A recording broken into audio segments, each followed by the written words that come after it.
গাড়ি দেবো শান্তি নেই তো, শান্তি নাই, কবি না তো শান্তি নেই শান্তি নেই।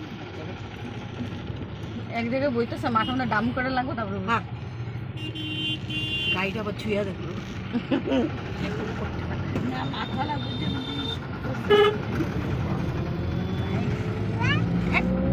যা কথা কয় যা। আমার বাবুর তো উৎপাত কমছে না, উৎপাত করেই যাচ্ছে। ও সারা রাস্তায় উৎপাত করেছে, এখন তো ভালোই ও উৎপাত করে খেলে দুলে যাচ্ছে মন্দিরে। তোমরা দেখতে পারবে মন্দিরে পুজো দিতে যাচ্ছি, ওর নামেই যাচ্ছি পুজো দিতে। অনেক দিন থেকে যাবো করে যাওয়া হয় না, তো ওর নামে ফাইনালি ওর নামে পুজো দিতে যাচ্ছি। যেহেতু আজকে সোমবার, তো আমাদের এখানে 300 বড়ডুবি আছে শিবধাম, ওইখানে যাচ্ছি ওর নামে পুজো দিতে। তো এখন তো ভালোই যাচ্ছে, তারপরে রাস্তায় বমি করতে করতে উল্টে করতে করতে যাচ্ছিলো পুরো, গাড়িতে ওর সহ্য হয় না, ওই জন্য উল্টে করছিলো। আর আমরা বুঝতে পারিনি যে ওই মানে গাড়িতে ওর সহ্য হয় না, এই প্রথম নিয়ে গেছি তো বুঝতে পারিনি, বুঝলে বন্ধুরা। আর দেখো ঠাকুরের জন্য মা তো বাটা সাজিয়ে নিয়েছে, ওইখানে আরও কিছু কিছু বাটার জন্য সাজাতে হয়, ওই জন্য মা বাটা সাজাচ্ছে। 8 ফল দিল, তারপরে 8টা ফুল আরও দিল। যাই হোক ফাইনালি এত বাধা পার করিয়ে দিয়ে তারপরে মন্দিরে পৌঁছাতে পারলাম। এইভাবে মন্দিরে ঢুকছি। মন্দিরে ঢোকার পথে এত বড় একটা ঘন্টি, আর ভিতরে অনেক ঘন্টি, যাদের যাদের মানত পুরো হয়েছে তারা ঘন্টি বেঁধে গেছে।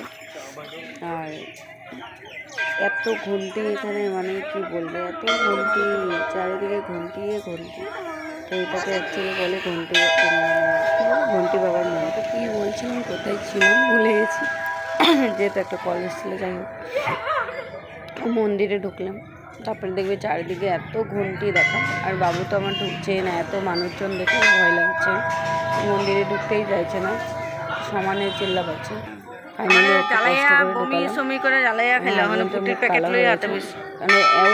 এত সুন্দর জিন্স প্যান্ট পরে এসে কুলি একটা জিন্স প্যান্ট পছন্দ করে, প্যান্ট একটা পছন্দ করে, ছেলে কিছু হলো মেজাজ খারাপ হয়ে যাবে, কিছু ভালো লাগে না।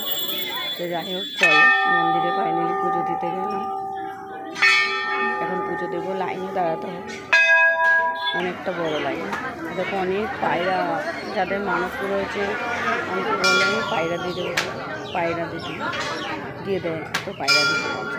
আমার মা আমার বাবুর জন্য পায়রা দিতে এসছে। দেখুন ফুলে টানা নিয়ে দাঁড়িয়ে আছে, পায়রাটাকে দেখলে তোমরা পরিষ্কার ধবধবে দুটো, তো সুন্দর লাগছে পায়রাগুলো। তাই পুজো দেওয়া হয়ে গেছে, ওইখানে তো দেয় না, নারকেল ফাটাতে হয় এখানে, তো নারকেল ফাটিয়ে নিচ্ছে। এখন পায়রা দুটো উড়ে দেবো, ওই পায়রা দুটো উড়ানোর জন্যই বাবুকে ধরিয়ে উড়াবে বলে ফাইনালি ওকে টেনে টুনে মন্দিরের ভিতরে ঢোকান, নাহলে ও ঢুকতেই চাইছে না কোনো মতন। আমার ছেলে একটা বটে, দেখেছো কত হাজারে হাজারে কোটি কোটি ঘন্টি পড়ে আছে, কত মানুষের মানত পুরো হয়েছে এই মন্দিরে, কত মানুষ ঘন্টি বেঁধে গেছে, দেখতেই পাচ্ছে এই বড় বড় কত ঘন্টি, যাদের সামর্থ্য অনুযায়ী তারা ঘন্টি বেঁধে গেছে এখানে। দেখো ওইদিকে এত ঘন্টি, এখন আমার মা ঘন্টি বাঁধতে যাবে।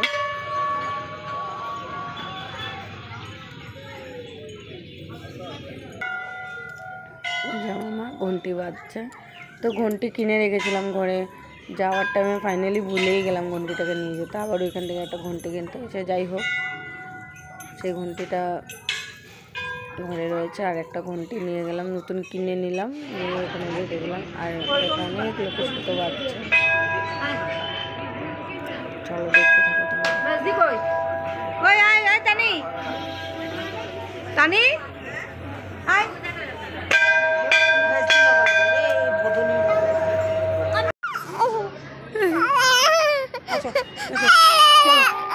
কতদিন পরে আজাদ হয়েছে না।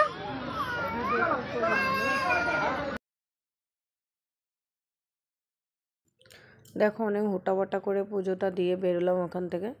মানে প্রচণ্ড বাবুটার শরীর ভালো না, কিছু খায়নিও, ওই জন্য আরও ভালো লাগছে না, সবার মন মেজাজ খারাপ হয়েছে। যাই হোক, অনেক বাধা পেরিয়ে পুজোটা দিয়ে আসতে পেরেছি। মানে কি বলবো, আমরা তো ভেবেছি দিয়ে পুজোটা দিতেই পারবো না, আধা রাস্তা থেকে গাড়ি ব্রেক করবো ভেবেছিলাম। এত উল্টি করছে আমার বাবু, এত উল্টি করছে বলার বাইরে। তারপরে আসতে সময় তো মোটামুটি ভালোই ছিল। চলো